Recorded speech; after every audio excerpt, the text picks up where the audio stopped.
2024 সালে আমার জীবনে একটা দুর্ঘটনা ঘটে এবং আমার জীবনটা পুরো অন্ধকারে ভরে যায়। তারপর থেকে আমি সেরকমভাবে আর কোনো কাজ করিনি। তো দেখো, আজকে আমি অনেক দিন পর আবারও লোকেশান ব্রাইট করতে এসেছি, মানে লোকেশান বুকিং নেওয়া স্টার্ট করে দিয়েছি। আর ঘড়িতে বাজে 4:10, ব্রাইডকে শাড়ি পরাতে গিয়ে দেখছি ব্লাউজটাই ফিটিংস নেই।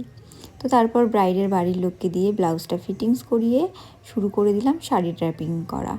তো তারপর দেখো, এবার স্টার্ট করতে যাচ্ছি মেকআপ। তখনই দেখি ব্রাইডের ফেসের কোনো হেয়ার রিমুভ করা নেই, এমনকি আপার লিপটাও করা ছিল না। আসলে এই কাজটা আমার বুকিং হয়েছে, আমি যেদিন সাজাতে গেছি তার আগের দিন বিকেলবেলায় এই বুকিংটা ফাইনাল হয়েছে।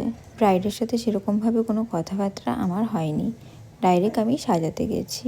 এবং ব্রাইডকে সাজাতে সাজাতে আমি বলছিলাম যে তুমি যে এই ফেসের হেয়ারগুলো রিমুভ করোনি, তোমার যখন মেকআপটা কমপ্লিট হয়ে যাবে তোমার এই ফেসের হেয়ারগুলো কিন্তু সব ফুটে উঠবে। এই হেয়ারগুলোর জন্যই তোমার মেকআপটা কিন্তু ভালো গ্লো করবে না। ও আমাকে বলে ও জানতো না এই ব্যাপারটা।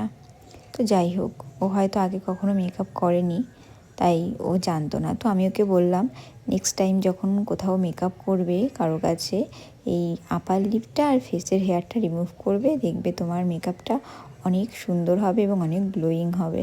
জানো তো, আমার আজকের ক্লায়েন্টের সেরকমভাবে কোনো ডিমান্ড ছিল না। শুধু আমি সাজাতে বসার আগে যখন ওর কাছে শুনেছি, ও আমায় বলেছে দিদি আমার আইটা তুমি কিন্তু রেড কালার দেবে না, শুধুমাত্র এইটুকুই ছিল। তো যাই হোক, আমি এই পুরো কাজটা আমি আমার পছন্দ মতোই করেছি। ওর হেয়ার নিয়েও সেরকম কোনো কিছু ছিল না, তোমার মতন, তোমার যেমন ভালো লাগে তুমি করে দাও।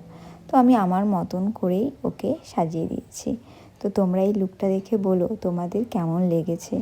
আর তোমরা যারা আমার কাছে সাজতে চাইছো, আমি কিন্তু আবারও কাজ শুরু করে দিয়েছি। তোমরা কিন্তু তোমাদের নিজেদের স্পেশাল ডেটগুলো বুক করে নিতে পারো, তাড়াতাড়ি বুকিং